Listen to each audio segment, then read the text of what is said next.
The fluorescent lights of Pinnacle Global Solutions cast a harsh, unforgiving glow on Elena Rodriguez's worn leather portfolio.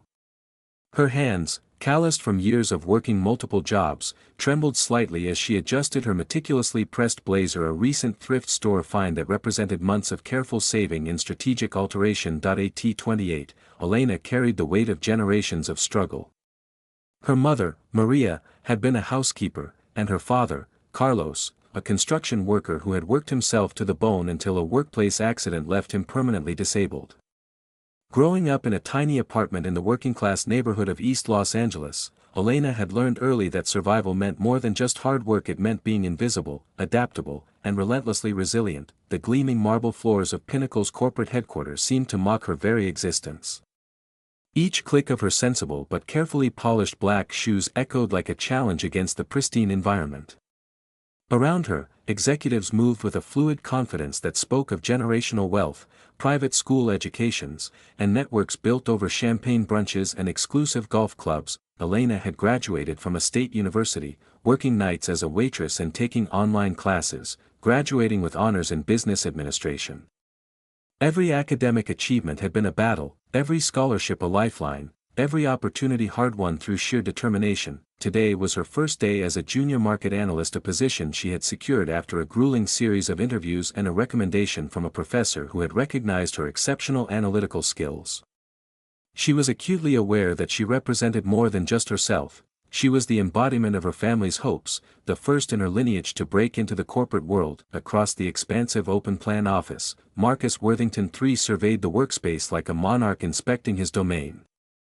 Third-generation wealth personified, he was the epitome of corporate aristocracy.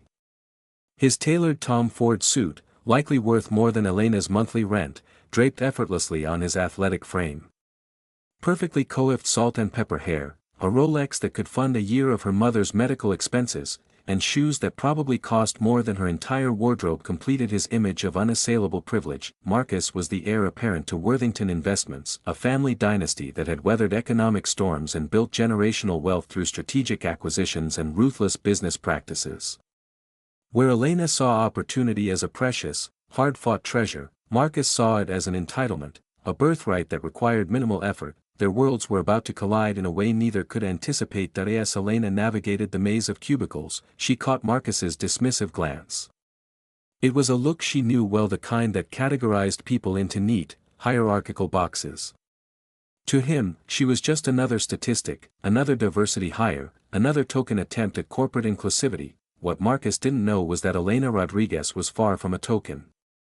She was a force of nature, shaped by struggle, fueled by an intelligence that no privileged education could manufacture, and driven by a determination that would soon shake the very foundations of his carefully constructed world. The game was about to change, and Marcus Worthington III had no idea what was coming. The quarterly strategy meeting was supposed to be Elena's first major opportunity to showcase her analytical skills.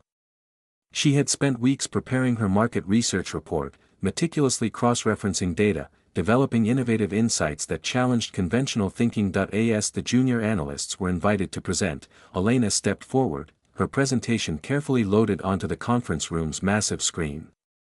Her heart raced, but her exterior remained composed, as skill honed through years of navigating challenging environments. Marcus lounged at the head of the table, his posture radiating casual superiority.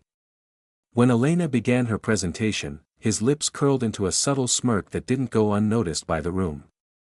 "Ms. Rodriguez," Marcus interrupted barely 10 minutes into her presentation, his voice dripping with condescension, "are you seriously suggesting we restructure our entire market approach based on community data?" The room fell silent. Elena took a deep breath. "Yes, Mr. Worthington.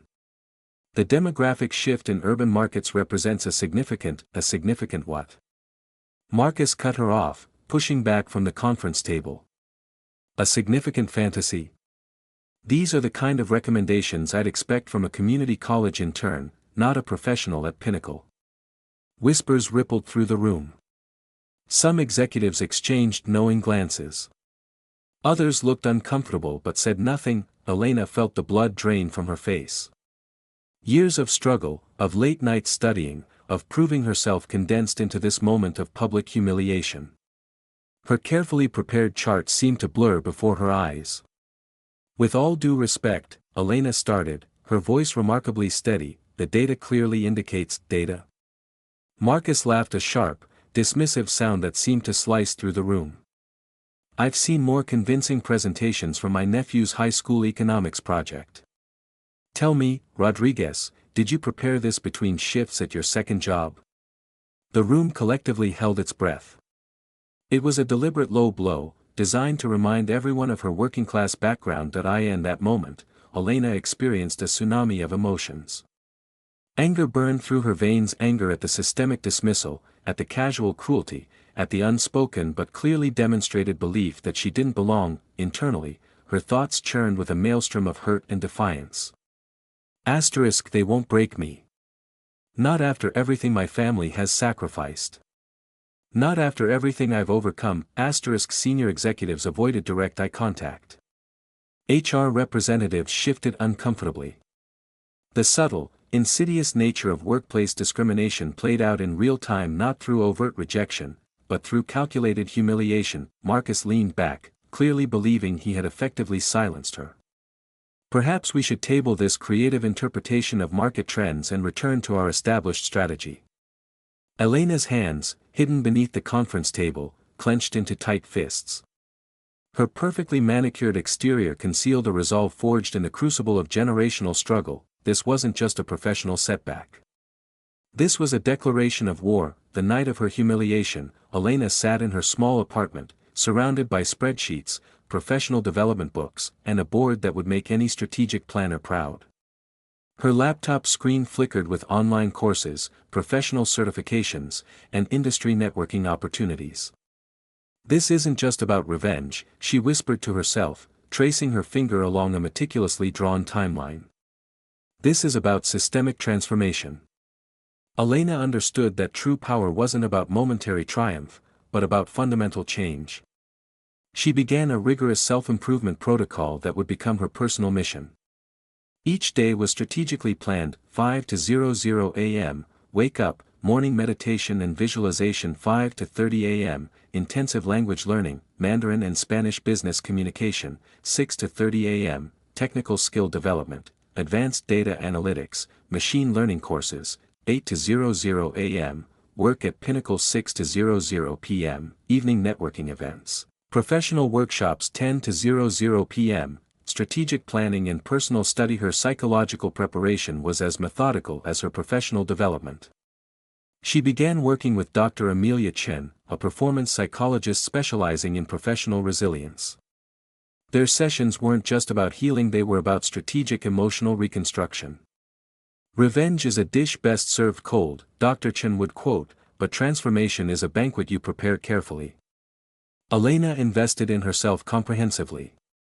She hired a personal stylist who understood corporate aesthetics, transforming her wardrobe from functional to powerful. Each piece became armor, carefully selected blazers that commanded respect, shoes that spoke of quiet confidence, accessories that suggested both sophistication and depth. Her networking strategy was equally calculated. She identified key influencers within Pinnacle and adjacent industries. LinkedIn became her battlefield, Twitter her communication platform. She began publishing insightful articles about market trends, digital transformation, and inclusive corporate strategies. Professional certifications followed in rapid succession. 6 Sigma Black Belt. Advanced Project Management. Artificial Intelligence in Business Strategy. Each certification was a strategic chess move, building credentials that would be impossible to dismiss. She enrolled in executive education programs, often the only person of color in rooms filled with established corporate leaders. Where others might have felt intimidated, Elena saw opportunity. She listened more than she spoke, observed meticulously, and built connections that transcended traditional networking. Financially, she was ruthless. Every extra dollar went into investments, further education, and building her professional arsenal. She lived frugally, treating her personal development as her most important investment. Her family became her support system and her motivation. Weekend dinners with her parents became strategy sessions. Her father, despite his physical limitations, would listen intently to her plans, offering wisdom earned through decades of working-class struggle. Mija, he would say, true power isn't about breaking someone down. It's about rising so high that their attempts to diminish you become laughable. Her mother, who had cleaned other people's homes her entire life, would squeeze her hand. You're not just fighting for yourself. You're fighting for everyone who's ever been told they're not enough. By the end of 12 months, Elena was unrecognizable from the woman who had been humiliated in that conference room. Her LinkedIn profile was a testament to relentless growth. Her professional network expanded exponentially. Her analytical insights were being quoted in industry publications. Most importantly, she had transformed her pain into purpose. Marcus Worthington III wasn't just going to be confronted, he was going to be systematically, elegantly dismantled, and she was just getting started. Elena's ascension was a masterclass in strategic career navigation. Her approach was surgical, each move calculated, each connection purposeful, each skill acquisition a precise instrument in her professional toolkit. She identified a critical gap in Pinnacle Global Solutions market analysis, emerging technologies in developing markets. While traditional analysts looked at established markets, Elena began developing deep expertise in overlooked technological ecosystems in Southeast Asia, Latin America, and emerging African tech hubs. Her first breakthrough came unexpectedly. During an industry conference in San Francisco, she delivered a presentation on predictive analytics in emerging markets that caught the attention of Jonathan Reyes, a renowned venture capitalist with connections spanning Silicon Valley and international investment circles. Reyes was impressed not just by her data, but by her narrative. Most analysts give me numbers, he told her after the presentation. You give me stories, potential, human context. That conversation became a turning point. Reyes introduced her to a network of forward-thinking investors and technology entrepreneurs. She began consulting on side projects, building a reputation that extended far beyond Pinnacle's traditional boundaries. Within 18 months, Elena had developed a specialized skill set that made her invaluable. She wasn't just an analyst, she was a strategic interpreter of complex global market dynamics. Her reports didn't just present data, they revealed narratives, anticipated shifts, and identified opportunities others missed. Her multilingual capabilities became another strategic asset. She could communicate complex market insights in Spanish, Mandarin, and Portuguese, making her a unique bridge between global markets. Companies began seeking her insights not as an employee, but as a strategic consultant. At Pinnacle, she strategically positioned herself. While Marcus and his contemporaries focused on established markets, Elena carved out a niche in emerging technology sectors. She volunteered for projects others considered risky or uninteresting, transforming potential failures into remarkable success stories. A project analyzing technology adoption in rural Brazilian communities became her signature achievement. Where traditional analysts saw limited market potential, Elena identified a massive untapped market for mobile technology and digital financial services. Her report not only impressed Pinnacle's leadership but also attracted international attention. Her network expanded strategically. She wasn't just collecting business cards, she was building genuine relationships. Mentorship programs, tech incubator workshops, international conference panels. Elena was everywhere, yet never seemed overextended. Social media became another powerful tool. Her LinkedIn articles and Twitter insights attracted followers from global financial institutions. She was quoted in industry publications, invited to speak at conferences, and slowly but surely became a thought leader. Behind the scenes, she was gathering intelligence. Every interaction with Marcus and his inner circle was an opportunity to understand their strategies, their weaknesses, their blind spots. She collected data not just in spreadsheets, but in the subtle dynamics of corporate power structures. Her family watched her transformation with a mixture of pride and amazement. Her father, once worried about her corporate struggles, now listened intently as she discussed complex global market trends during family dinners. "You're not just climbing the ladder," her mother would say, "you're building a whole new ladder." By the time 3 years had passed, Elena was no longer just an employee at Pinnacle. She was a sought-after consultant, a strategic advisor who straddled multiple worlds: corporate, technological, and international. Marcus Worthington III, who had once dismissed her as insignificant, now found her name appearing in reports he received. Her recommendations were being seriously considered by board members he respected. The very system he believed protected him was gradually being reshaped by her strategic interventions. What Marcus didn't realize was that Elena wasn't just seeking personal revenge. She was dismantling and reconstructing systemic barriers that had kept people like her marginalized for generations. Her transformation was never about proving Marcus wrong. It was about proving what was possible when talent, strategy, and relentless determination converged. The confrontation was coming. And it would be nothing like anyone expected. The annual Pinnacle Global Solutions Investor Summit was the pinnacle of corporate performance, a high-stakes event where reputations were made and destroyed. This year, it would become the stage for an unprecedented confrontation. Marcus Worthington III took the main stage with his typical swagger, preparing to present Pinnacle's annual strategy.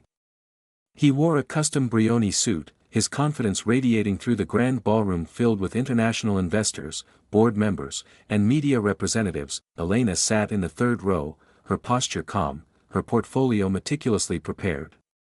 Years of strategic planning had led to this moment. As Marcus began his presentation, highlighting Pinnacle's traditional market approaches, Elena's hand discreetly raised. "Mr. Worthington," she called, her voice clear and confident, "I have a critical disclosure regarding the data in your presentation." The room fell silent. Marcus turned, his smile freezing. "Ms. Rodriguez," he said, his tone dripping with condescension, "this is hardly the time. I have documented evidence," Elena interrupted, "of systematic financial irregularities in 3 of Pinnacle's recent international acquisitions." She walked to the stage, her movements deliberate. A technician, prearranged, began projecting a series of forensic financial documents onto the massive presentation screen. The documents revealed a complex web of shell companies, offshore accounts, and strategic misrepresentations. Each slide dismantled Marcus's carefully constructed corporate narrative, exposing deliberate manipulation of financial reports to inflate the company's market valuation.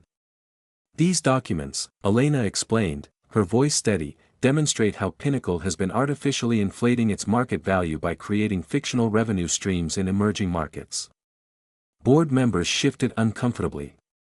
Investors leaned forward, their expressions transforming from curiosity to shock. Marcus's face turned ashen. This was no ordinary challenge, this was a systematic, surgical exposure of corporate malfeasance. "The acquisitions in Brazil, Indonesia, and Nigeria," Elena continued, "were not legitimate market expansions. They were elaborate money laundering schemes designed to create phantom revenue and attract investors." Each slide was a precise knife cut, systematically dismantling Marcus's professional reputation.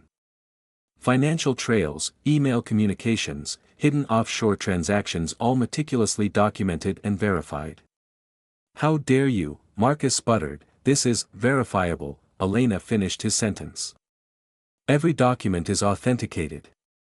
I've already shared these findings with the SEC, international financial regulatory bodies, and select media outlets." The room was electric with tension. What had begun as a routine corporate presentation had transformed into a public evisceration of corporate corruption. Elena wasn't just exposing Marcus. She was revealing the systemic inequalities that allowed such practices to exist. Each document was a testament to the protective networks of generational wealth and corporate privilege. "Ms. Rodriguez," the CEO of Pinnacle interrupted, "are you suggesting—" "I'm not suggesting," Elena said, her voice cutting through the murmurs, "I'm proving. These aren't allegations. These are documented facts." The next hour became a masterclass in professional dismantling. Elena walked through each financial irregularity with the precision of a surgeon, backed by years of forensic research, international networking, and strategic preparation. Marcus Worthington III, once considered untouchable, was being systematically exposed in front of the most influential investors in the global corporate ecosystem. When the presentation concluded, the room was in stunned silence. Investors were already making calls, regulatory bodies were being contacted, and Marcus stood exposed, his carefully constructed facade of corporate superiority crumbling in real time. "This isn't just about one man's unethical practices," Elena said in her closing remarks. "This is about creating transparent, equitable corporate ecosystems that value genuine performance over generational privilege. As cameras flashed and investors murmured, Elena realized this was more than a personal victory. This was a statement about systemic change, about the power of preparation, intelligence, and uncompromising integrity. Marcus Worthington III would never recover from this moment. And Elena Rodriguez had just rewritten the rules of corporate engagement that in the weeks following the Pinnacle Global Solutions Investor Summit, the corporate landscape trembled with seismic shifts. Marcus Worthington III's fall was swift and comprehensive. Within 72 hours of Elena's presentation, he had been removed from his position, facing multiple investigations from financial regulatory bodies. The ripple effects were immediate and far-reaching. Pinnacle's stock plummeted. Board members resigned. The carefully constructed facade of generational corporate privilege began to crack, revealing the systemic vulnerabilities that had long been hidden beneath polished presentations and expensive suits. Elena found herself at the center of a transformation she had never fully anticipated. Journalists sought her interviews. Professional networks buzzed with her name. She became an unexpected symbol of corporate accountability, a voice for those who had long been silenced by institutional power structures. Yet, in the quiet moments between the chaos, Elena reflected deeply on her journey. Her small apartment became a sanctuary of contemplation. Photographs of her parents, her mother in her housekeeping uniform, her father in his construction worker's hard hat, watched her from the wall. These were the real architects of her success, the true source of her strength. She remembered the little girl who had watched her parents work multiple jobs, who had understood the weight of every opportunity. The humiliation in the conference room was no longer a wound, but a catalyst. Marcus Worthington III had intended to break her. Instead, he had awakened a force far more powerful than he could comprehend. The workplace culture at Pinnacle began to transform. Diversity wasn't just a checkbox anymore, it became a strategic imperative. Young professionals of color found themselves with new opportunities, new voices emerging from corners of the organization that had previously been silent. Elena was offered multiple leadership positions, but she was strategic even in acceptance. She didn't want to be a token representative. She wanted to create fundamental, systemic change. Her conversations with Dr. Chen took on a deeper dimension. This isn't about revenge, Elena explained during one session. This is about dignity. About proving that your worth isn't determined by your last name or your zip code, but by your intelligence, your preparation, and your integrity. The lessons of her journey were complex. Perseverance wasn't just about working hard, it was about working smart. About understanding systems, about building networks, about transforming personal pain into collective power. Her family became her greatest source of inspiration and reflection. During a family dinner, her father, his weathered hands wrapped around a cup of coffee, shared a profound insight. Mija, he said, true power isn't about destroying others. It's about lifting yourself and creating space for others to rise with you. Elena realized her journey was never just personal. It was a narrative about generational struggle, about breaking cycles of marginalization, about transforming systemic barriers. She began developing mentorship programs for first-generation professionals, creating scholarship funds, speaking at universities about navigating corporate landscapes. Her story became a blueprint, not just a personal triumph. The media narrative attempted to frame her story as a David versus Goliath tale. But Elena understood it was more nuanced. This was about reimagining power structures, about creating inclusive ecosystems where talent could truly flourish regardless of background. Marcus Worthington III had attempted to define her by her limitations. Instead, he had unleashed a force of transformation that would reshape corporate narratives for years to come. As she looked at her reflection, the same woman who had once been humiliated in a conference room, Elena saw something profound. Not anger. Not revenge. But a quiet, unbreakable dignity. She had not just survived. She had redefined the very game she was told she could never play. 2 years after the Pinnacle Summit, Elena Rodriguez stood on a different stage, this time, as a keynote speaker at the Global Women in Leadership Conference. The auditorium was packed with professionals from around the world, a sea of diverse faces representing multiple generations and backgrounds. Her journey had become more than a personal narrative. It was a testament to the power of strategic resilience, of transforming systemic challenges into opportunities for collective growth. Success isn't about proving someone wrong, Elena began, her voice resonant with hard-earned wisdom. It's about proving something right, the fundamental truth that potential has no zip code, no family name, no predetermined limitation. Her story had become a beacon for thousands of young professionals who saw themselves in her journey. First-generation college graduates, immigrants, individuals from working-class backgrounds, they found in Elena a blueprint for navigating complex professional landscapes. The consulting firm she had founded, Horizon Strategies, was now a global enterprise. But it was more than a business. It was a mission-driven organization dedicated to creating pathways for talent that traditional corporate structures often overlooked. Her mentorship program had already supported over 500 young professionals, providing not just financial support, but strategic guidance, network access, and psychological preparation for corporate environments that could be inherently challenging. Elena had transformed her personal struggle into a broader movement of professional empowerment. Each scholarship, each mentorship opportunity, was a direct challenge to the systemic barriers she had once confronted. During her speech, she shared vulnerability alongside strength. "My triumph isn't just about what I achieved," she explained. "It's about understanding that my success is meaningless if it doesn't create opportunities for others." Her parents sat in the front row, tears of pride glistening in their eyes. Her mother, who had cleaned homes her entire life, now wore an elegant outfit, a visual representation of the generational transformation Elena embodied. The metrics of her success were profound. Horizon Strategies had a 92% success rate in helping professionals from underrepresented backgrounds navigate corporate landscapes. Her research papers on inclusive corporate strategies were required reading in business schools worldwide. But beyond the professional achievements, Elena had fundamentally reimagined what success could look like. It wasn't about individual conquest, but about collective elevation. "Merit isn't inherited," she told the audience. "It's cultivated. It's about preparation, resilience, and the courage to challenge systems that seek to limit you." Her relationship with her own story had evolved. Marcus Worthington III was no longer a symbol of oppression, but a catalyst for her transformation. She had learned that true power wasn't about revenge, but about rising so completely that previous limitations became irrelevant. The corporate world was slowly changing.